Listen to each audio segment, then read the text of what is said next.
Next season in San Antonio is already shaping up to be unlike anything we've seen before. The Spurs aren't just chasing a playoff return after years in the desert. They're handing the keys to Mitch Johnson for his first full year as head coach. They're getting Victor Wembanyama and De'Aaron Fox back healthy. And the roster finally doesn't look like a rebuild anymore.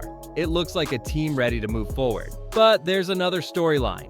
One the league has never witnessed. For the first time in NBA history, we could see 3 straight Rookies of the Year come from the same team. The Spurs already own the last 2. Victor in 2023-24, Stephon Castle the year after. But what if the streak doesn't stop there? What if this year Dylan Harper makes it 3 in a row? Back-to-back Rookie of the Year winners? Yeah, it's happened before. But only 5 times in the entire history of the league. The last time was 10 years ago when Andrew Wiggins and Karl Anthony Towns did it for Minnesota. Before that, you'd have to go all the way back to the early 70s. But 3 in a row? That's never happened. Not once. Which is why the Spurs might be on the edge of something historic.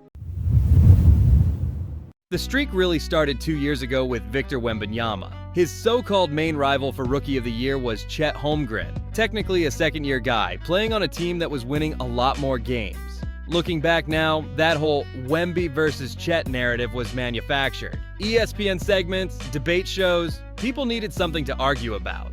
There was never a real contest. Don't get me wrong, Chet's a really good player, and shout out to him for his current phenomenal gains in the weight room.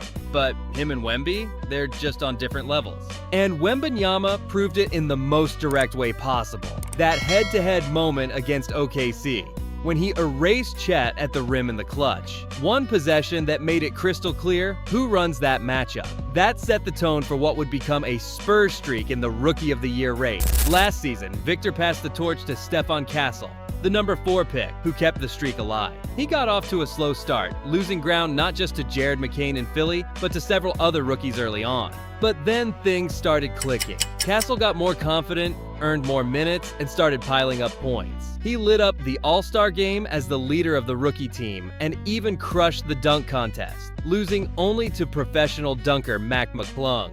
That performance made it obvious. This kid is on his way to being a true All-Star level player. From Wemby's injury to the end of the season, Castle was the Spurs' brightest star, dropping 20-plus points on a nightly basis. Sure, if Jared McCain had stayed healthy, maybe the race would have been tighter, but no other rookie could match what Castle did. He earned it, and just like that, the Spurs claimed Rookie of the Year for the 2nd year in a row. 2 straight Rookie of the Year titles are already in the Spurs' pocket, and that's impressive. But could they make NBA history with 3 in a row? The Spurs got incredibly lucky in the 2025 draft. Even with the 8th pick, they landed the 2nd overall selection. And without any surprises, they went with Dylan Harper, a combo guard out of Rutgers. The 2025 draft class is loaded, and honestly, on almost any other draft in recent years, like 2024, Harper would have gone 1st overall without question. 6'5", explosive, skilled, elite finisher around the rim. He's the kind of guard you usually only see go number 1. Every team in the league would have loved to get their hands on a prospect like that. Talent-wise, Dylan Harper is absolutely in the Rookie of the Year conversation. But as always, 2 things matter: who the competition is and what role he's given. Which rookies get the minutes, the usage, the opportunities to shine in the box score and in front of the voters.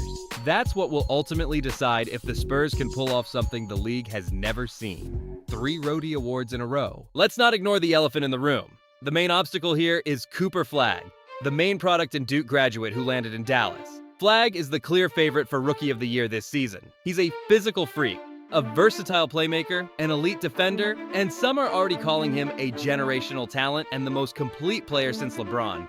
As if Victor Wembanyama never existed. But I don't think Dylan Harper's path is blocked. It all comes down to roles. On paper, things don't look great for Harper. The Spurs are a little crowded at guard, and my projection is that he'll start the season coming off the bench. Meanwhile, Flagg is a guaranteed starter in Dallas. So should we already hand the award to Cooper? Not so fast. I'm not hating on Flagg just because he didn't land in San Antonio. And honestly, he seemed bummed about that at the draft ceremony too. But here's the thing, Flagg isn't perfect. Like any rookie, he'll need time to adjust to the NBA. His game relies heavily on athleticism and physical dominance. That worked in high school, that worked in college. But will it translate seamlessly to the pros? That's the real question.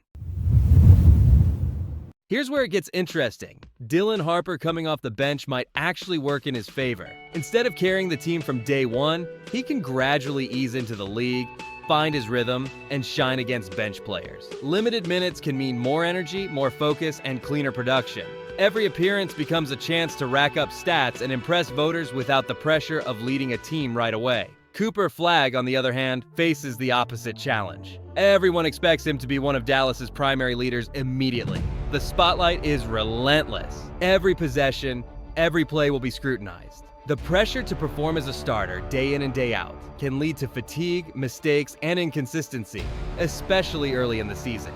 So while Flagg has the hype, the talent, and the starting role, Harper has the luxury of being able to develop his case quietly, efficiently, and maybe, just maybe, overtake the favorite when it really counts. Of course, Dylan Harper and Cooper Flagg aren't the only rookies who could make a run at Rookie of the Year. VJ Edgecombe has the tools to put up big numbers. Congnuple and Trey Johnson could also make waves on their teams.